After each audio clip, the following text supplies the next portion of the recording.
Reflection on the basis of wave theory. The laws of reflection can be verified using Huygen's principle.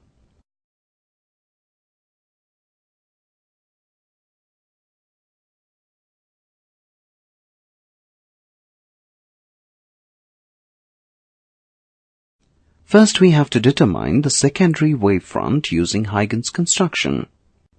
Let AB be the incident plane wavefront advancing with the velocity v in the direction indicated by the arrows. The wavefront first strikes the reflecting surface mm at A and then at successive points towards R. According to Huygen's principle, each point on the surface becomes a source of secondary wavelet. These secondary wavelets travel in the same medium. By the time B reaches R, the wavelet from A gets time BR by V to grow and produces a spherical wavefront of radius AG, that is, the radius is equal to the distance travelled in this time. Thus, AG is equal to BR. Similarly, when the wavefront strikes the surface mm at D, B reaches N.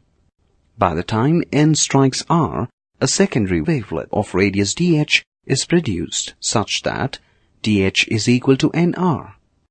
With points A and D as centers, circles of radii BR and HR respectively are drawn. These circles represent the secondary wavelets. Now the tangent to all secondary wavelets gives the reflected wavefront. RG represents the reflected wavefront.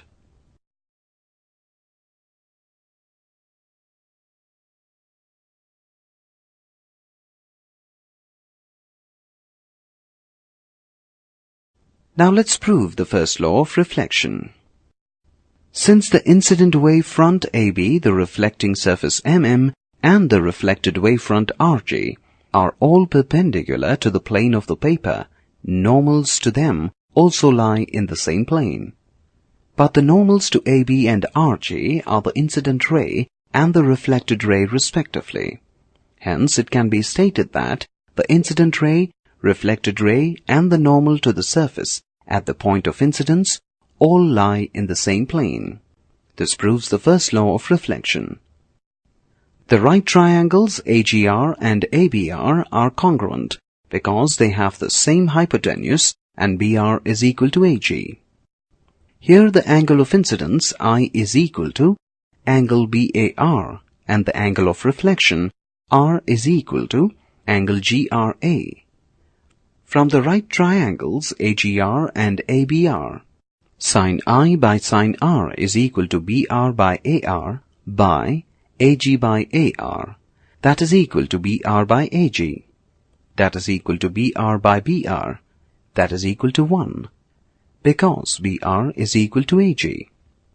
Therefore, sin I is equal to sin R, or angle I is equal to angle R.